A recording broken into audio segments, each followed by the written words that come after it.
తుపాను ప్రభావంతో తూర్పుగోదావరి జిల్లాకు అపార నష్టం వాటిల్లింది. సుమారు 108 కోట్లకు పైగా నష్టం వాటిల్లినట్లు అధికారులు ప్రాథమిక అంచనా వేశారు. 209 గ్రామాలపై తుపాను తీవ్ర ప్రభావం చూపించింది. ఇక వరద ప్రభావిత ప్రాంతాల్లో జిల్లా కలెక్టర్ కీర్తి చేకూరి పర్యటించి రైతులతో మాట్లాడి పంట నష్టాన్ని తెలుసుకున్నారు.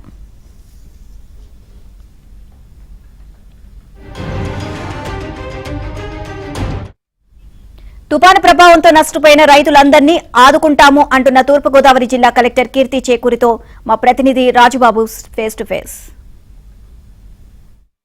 మోంతా తుఫాను తూర్పుగోదావరి జిల్లాపై తీవ్ర ప్రభావం చూపింది. తుఫాను ప్రభావంతో కొబ్బరి చెట్లు, విద్యుత్ స్తంభాలు నేల కొరిగాయి. వరి పంట కూడా నేల కొరిగింది. వేలాది ఎకరాల్లో పంట నష్టం వాటిల్లింది. తుఫాను తీరం దాటినప్పటికీ కూడా రైతన్నలు మాత్రం పంట నష్టంతో ఆవేదన వ్యక్తం చేస్తున్నారు. ప్రాథమికంగా ఇప్పటికే తూర్పుగోదావరి జిల్లాకు సంబంధించి తుఫాను వల్ల ఎంత నష్టం వాటిల్లింది అనేది స్వయంగా తూర్పుగోదావరి జిల్లా కలెక్టర్ కీర్తి చేకూరి ప్రజల దగ్గరికి వెళ్ళి, రైతుల దగ్గరికి వెళ్ళి వాళ్ళ అభిప్రాయాలు తెలుసుకుంటున్నారు. మనతో మాట్లాడేందుకు కలెక్టర్ కీర్తి చేకూరి ఉన్నారు. మనం ఆమెతో కూడా మాట్లాడి జిల్లాకి ఎంత నష్టం వచ్చిందనే తెలుసుకున్నారు. చెప్పండి మేడం. సో ప్రాథమిక అంచనా ప్రకారము మనకి అగ్రికల్చర్ వైపు నుంచి లాడ్జింగ్ అండ్ ఇనండేషన్ అండి. లాడ్జింగ్ సుమారు 10,000 హెక్టేర్ల వరకు ఉందని ప్రాథమికంగా అంచనా వేశారు. ఇనండేషన్ అయితే మొన్న 28th పడిన సైక్లోన్కి అయితే సుమారుగా ఒక 300 హెక్టేర్లే మాత్రమే ఉంది. కాకపోతే నిన్న తర్వాత మనకి మన భద్రాద్రి, కొత్తగూడెం, ఖమ్మం, తర్వాత ఇటు సైడ్ అల్లూరు సీతారామరాజు జిల్లాలో గంగవరము అండ్ దేవీపట్నం అక్కడ పడిన వర్షాలకి మన దగ్గర బురద కాలువ ద్వారా కోరుకొండ, సీతానగరం మండలాల్లో నిన్న ఈ రోజు ఇనండేషన్ జరిగింది. ముఖ్యంగా రైతులకి బాగా అంటే మనకి వర్షానికి ప్రభావితమైన స్వర్ణ వెరైటీ ఉన్న రైతులు ఎక్కువ ఇబ్బంది పడ్డారు. మొత్తం అంతా కూడా ఎన్యూమరేషన్ అంతా కూడా ఈరోజు సాయంత్రం లేదా ఎక్కడన్నా మిగిలిపోయినా రేపటికల్లా కంప్లీట్ చేస్తాం. అంటే ప్రాథమికంగా అంచనా ప్రకారంగా ఇప్పటి వరకు జిల్లాలో 108 కోట్ల రూపాయలు నష్టం వాటిల్లింది అనేది అంటున్నారు. మీ అంచనా ప్రకారంగా అధికారులు ఇచ్చిన రిపోర్ట్ ప్రకారంగా సుమారుగా ఎంత వాటిల్లి?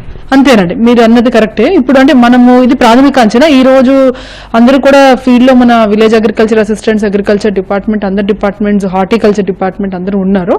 ఆ అంచనా ప్రకారం మనకు ఫైనల్ ఫిగర్ ఈ రోజు ఈవినింగ్ వస్తుంది. సుమారుగా మనకి రైతులు మాత్రం దీనివల్ల ఒక ఇబ్బంది పడ్డారు.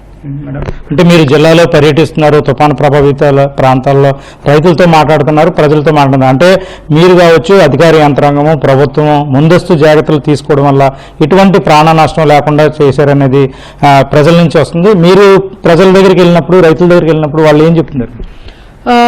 అంటే మనము ఈసారి ముందే మనకి ప్రిడిక్షన్ కూడా మన గౌరవ ముఖ్యమంత్రి వర్యులు గారు కూడా ఒక 2-3 డేస్ ముందు నుంచే మాకు అలర్ట్ చేశారు. సో అందరూ కూడా, ప్రజలందరూ కూడా చాలా కోఆపరేట్ చేసి వచ్చారు. ఇబ్బందులు కూడా దానివల్ల మనకి అవాయిడ్ అయినాయి.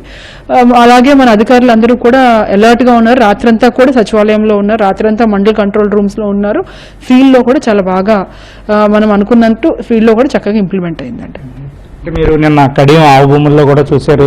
అంటే ఎప్పుడు తుఫాన్ వచ్చినా, వర్షం వచ్చినా నష్టపోతున్నాము, శాశ్వత పరిష్కారం చూపించాలని రైతులు అంటున్నారు. అక్కడ దాని మీద కూడా మీరు ప్రభుత్వం దృష్టికి తీసుకెళ్లే అవకాశం? ఇప్పుడు మనము మీరు అన్నట్టు కెనాల్స్, కెనాల్స్ నుంచి వాటర్ వస్తుంది, డ్రైన్స్ లోకి మనకు నీళ్లు వెళ్తున్నాయి. అక్కడ లెవెల్స్ చాలా తక్కువ గ్యాప్ ఉంటుంది మన జిల్లాలో, డెల్టా ఏరియాలో. సో ఇప్పుడు మా కడియం కానీ, నిడదవోలు కానీ, లేదంటే ఉండ్రాజవరం, పేరవల్లి, కొవ్వూరు అన్ని చోట్ల కూడా మనకి లెవెల్స్ చాలా తక్కువ డిఫరెన్స్ ఉంది. ఒక ఫీట్ డిఫరెన్స్ మాత్రమే ఉంటున్నాయి. దానివల్ల ఇనండేషన్ కూడా ఎక్కువ ఉంటుంది, నీళ్లు వెళ్ళడం కూడా స్లోగా వెళ్తున్నాయి.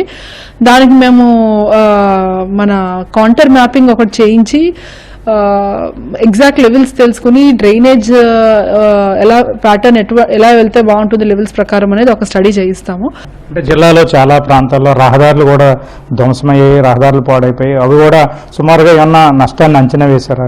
పిఆర్ అండ్ ఆర్ఎన్బి రోడ్స్ కొంచెం మన దగ్గర డిస్టర్బ్ అయినాయి అండి. Kilometres as well as value రెండు కూడా సుమారుగా నాకు వచ్చిన అంచనా ప్రకారం ఒక 40 కోట్ల వరకు మనకి రోడ్స్ మేజర్ గా డిస్టర్బ్ అయినాయి అంటున్నారు.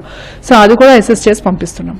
ముందుగా చూస్తే కనుక రాష్ట్ర ప్రభుత్వం అధికారులు ముందస్తు జాగ్రత్తలు తీసుకోవడం వల్ల ఎటువంటి ప్రాణ నష్టం లేకుండా ప్రజలను కాపాడారు. దీనిపై అధికారులు ప్రజల దగ్గరికి వెళ్ళినప్పుడు ప్రజలు కూడా అధికారులను, ప్రభుత్వాన్ని అభినందిస్తున్న పరిస్థితి అయితే నెలకొంది. ఇది తూర్పుగోదావరి జిల్లాలో మోంతా తుఫాను ప్రభావంతో సుమారుగా 108 కోట్లు జిల్లాకు నష్టం వాటిల్లిన పరిస్థితి.